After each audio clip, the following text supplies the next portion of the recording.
अच्छा गाइज, आज मैं आपको एक नया कैंडलस्टिक पैटर्न समझाने वाला हूँ। वो मैंने प्रीमियम क्लब पर भी नहीं बताया है। ठीक है, आप समझ लो, अगर मैं यहाँ बता रहा हूँ तो उसकी वैल्यू इतनी मतलब है, ठीक है, वो ज़्यादा काम तो नहीं है, लेकिन ठीक है। आज मैं तुम्हें बताने वाला हूँ, आपने मॉर्निंग स्टार के बारे में सुना होगा, है ना।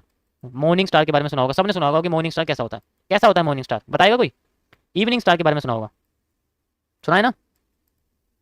इवनिंग स्टार के बारे में भी सबने सुना होगा। आज मैं तुम्हें बताने वाला हूँ रेनिंग स्टार के बारे में। रेनिंग स्टार, इसको बोलते हैं फ्लोटिंग लावा। रेनिंग स्टार का दूसरा नाम होता है फ्लोटिंग लावा,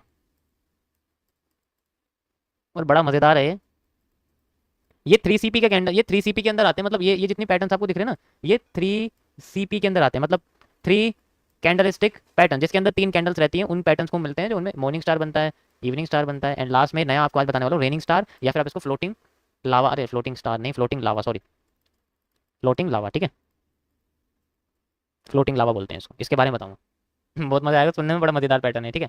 तो होता क्या है बेसिकली, ये जो पैटर्न होता है, ध्यान से समझना सारे। अभी तक तुमने क्या देखा होगा, मैं तुम्हें पहले डाउन साइड का बताता हूँ। ये बेसिकली रेड कैंडल्स के लिए है, वैसे तो ग्रीन के लिए भी होता है, बट मैं आपको एक साइड का बताता हूँ, एमएमसी के जरिए, दूसरा भी समझ लेना। देखो होता क्या, जैसे मान लो मार्केट के अंदर एक रेड कैंडल बनती है, कोई दिक्कत नहीं, मार्केट में रेड कैंडल बनती है, हर बार बनती है, ठीक है। तो मैं इसको रेड कर देता हूँ, ओके। मार्केट में एक रेड कैंडल बनी हुई है, ठीक है। उसके बाद मार्केट के अंदर एक ग्रीन कैंडल बनती है, लेकिन वो जो ग्रीन कैंडल है ना, वो छोटी होती है बहुत, करीब उसके 50% लेवल से कम होती है, उसके 50% लेवल से कम होती है। और ये जो ग्रीन कैंडल होती है, इसकी शेडो होती है ऊपर की साइड ज़्यादातर। ध्यान देना, इसकी जो शेडो होती है वो बेसिकली ऊपर की साइड होती है ज़्यादातर, ऐसे करके होती है, ठीक है। ऐसे करके शेडो होती है, और किसी किसी में नीचे भी होती है, ऐसा कुछ नहीं, किसी किसी में ऐसे भी होती है, लेकिन ज़्यादातर में ये ऐसे होती है, ठीक है। ऐसे भी हो सकती है, उसमें भी कोई दिक्कत नहीं है, ऐसे होती है। इसके बाद अगर तुम्हें एक और रेड कैंडल मिल जाए, जो अधिकतर या सिमिलर बिल्कुल इसी की तरह साइज की हो, मान लो इसकी साइज की हो, तो ये क्या करती है, ये जिस डायरेक्शन में आई है उसी डायरेक्शन में क्यूएफएल के जरिए उतना ही एरिया गिरा देती है। इसमें स्टॉप लॉस यहाँ तक लगता है, यहाँ तक का टेक प्रॉफिट लगता है, 1:1.2 का रिस्क रिवॉर्ड होता है, अच्छा खासा इसके अंदर। ये बेसिकली सपोर्ट और रेजिस्टेंस के सेंट्रल एरिया का एक छूटा हुआ पोजीशन है। जैसे मान लो तुमने सपोर्ट रेजिस्टेंस पे कुछ नहीं कर पाए, छूट गई, तो फिर तुम्हारे पास सेंट्रल रीजन बचता है उसके बीच में, वहां पर कैसे चलोगे, वो तो कुएं में कूदने वाली बात हो जाती है। बट वहां पर भी तुम्हारे को मैं एक मस्त पैटर्न लेके आया हूँ। अगर वो भी, अगर मान लो टीएम जंक्शन भी छूट गया, नी कैप भी छूट गई, भाई टीएम जंक्शन भी छूट गया, नी कैप भी छूट गई, एसएमसी भी छूट गई, तब अगर तुम्हारे दिमाग में ये दिख गया एक बार भी, तो ये समझ लो तुमने मार्केट को पकड़ लिया। इसी का रिवर्स कर दोगे, बीच में रेड कर दो और दोनों को ग्रीन कर दो, और इसको रिवर्स कर दो, यानी कि कैसे, ठीक है। अब बताता हूँ इसी का रिवर्स, यानी कि कैसे। जैसे मान लो एक ये यहाँ पर है और एक ये यहाँ पर है, ठीक है, इस तरीके से ये बनी हुई है, यहाँ पर आप देख सकते हो, और एक ये यहाँ पर। अगर आपको ऐसा पैटर्न दिख जाए मार्केट का, ये रेड है, ये रेड है, सॉरी ये वाली रेड है, ये बाकी ग्रीन है, और बाकी इसकी जो शेडो है वो ऐसी हो सकती है, ऐसे करके, बेसिकली ऐसे करके, या फिर ऐसे हो सकती है इस तरीके से, ठीक है।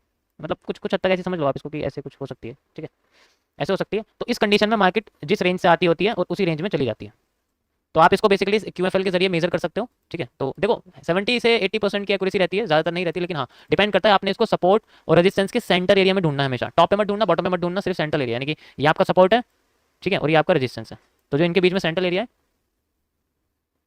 बताता हूँ अभी ये क्यों बनती है, अभी बताता हूँ। पहले इसको ग्राफ पे देखो, दोनों को, इसको अपने दिमाग में छाप लो, क्या बन रहा है, छप गया, एक बार ढंग से देख लो, छप गया ना दिमाग में क्या पैटर्न है। चलो ग्राफ पर, चलो ग्राफ पे चलता हूँ मैं, अभी दिखाता हूँ मैं आपको ये कहाँ बनी हुई है। चलो सबसे पहले तो यही देख लो तुम, ये देख लो तुम, दिख गई ना ये?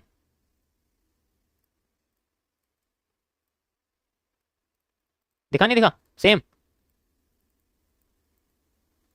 क्यूएफएल लगाओ यहाँ से यहाँ तक, एंड देन यहाँ से यहाँ तक, ये ज़्यादा ही नीचे आ गई, वैसे आ गई यहाँ तक, रेंज तक आ गई, और आ जाओ नीचे, और भी आ जाओ, सारी जगह देख तुम कहीं भी देख लो इसको, देखो अभी तुम्हें दिखाता हूँ इसकी एक्यूरेसी कैसी है।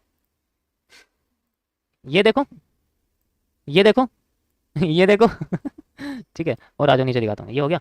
उसके बाद अभी देखो, ये देखो, ये देखो, ये तो बनी गई है, ठीक है, वहां से लेके यहाँ तक हो गया। अब यहाँ दोबारा से आ जाओ यहाँ पर, ठीक है, यहाँ देखो, स्कैल्पिंग है ये देखो। चलो यहाँ तो चली गई, यहाँ फेल हुई है, ठीक है, मान लेते हैं, क्यों, क्योंकि सपोर्ट पे है ना, इसलिए फेल हो गई। मैंने क्या बोला, सपोर्ट पे, क्यों, क्योंकि सपोर्ट पे है ना, इसलिए फेल हो गई। मैंने क्या बोला, सपोर्ट पे काम नहीं करने वाली, सपोर्ट आ गया ना इसका, इस छोटे से एरिया का सपोर्ट आ गया, जितना सेंट्रल रीजन होगा उतने पे काम करेगी। और देखो, ये देखो,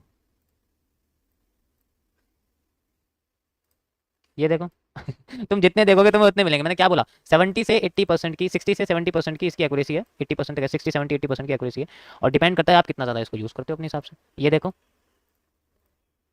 और बताओ, वो दिख रहा है कहीं पर है?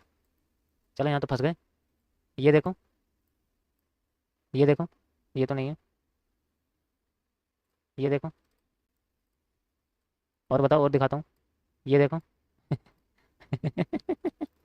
ठीक है, और दिखाता हूँ, रुको, और देखो, कैंडल बड़ी होनी चाहिए इनकी, छोटी कैंडल नहीं होनी चाहिए इनकी बेसिक। ये देखो, समझ गए? अब तुम खुद देखो कि जितनी मैंने मार्क करी उनमें से कितनी काम करी है। देख रहे हो, जितनी मैंने मार्क करी उनमें से कितनी काम करी है, अब तुम खुद देख लो, तुम्हारे सामने है सब कुछ। तो ऐसे यूज कर सकते हो तुम। ठीक है, इसको हम क्या बोलते हैं, फ्लोटिंग लावा या फिर रेनिंग स्टार। ये रेनिंग का मतलब है ऐसे ऐसे ऐसे ऐसे ऐसे ऐसे। ठीक है, ट्राई करके देखना, बहुत अच्छा पैटर्न है, डिपेंड करता है आपके ऊपर, आप इसको कैसे यूज करते हो। याद रखना, ये सपोर्ट और रेजिस्टेंस के सेंट्रल एरिया के लिए यूज होता है। अगर आप सपोर्ट छोड़ चुके हो या फिर रेजिस्टेंस छूट चुका है तो वहां पर आप इसको यूज कर सकते हो। देखो, मैं इसे अपनी भाषा में नी कैप का एडवांस वर्जन कहता हूँ। मान लो नी कैप यूज कर रहे हो, तुम वेट कर रहे हो उसके क्रॉसिंग का, है तो एक तरह का नी कैप ही, लेकिन नी कैप में क्या होता है, नी कैप में आपको पहले सेम कलर की कैंडल देखनी पड़ती है। अब आपको तीन सेम कलर की कैंडल देखने की जरूरत नहीं, आप सीधे इसको यूज कर सकते हो। इसका मतलब ये है, लेकिन ये सपोर्ट से दूर और रेजिस्टेंस से दूर होनी चाहिए, दोनों दोनों से दूर होगी तब ये बहुत अच्छी तरह काम करेगी। अगर पसंद आई हो तो प्लीज लाइक करो और थोड़ा सब्सक्राइब भी कर दो यार। And guys, you can see QFL जो था एग्जैक्ट यहाँ से नीचे बन गया है। अच्छा, यही बता रहे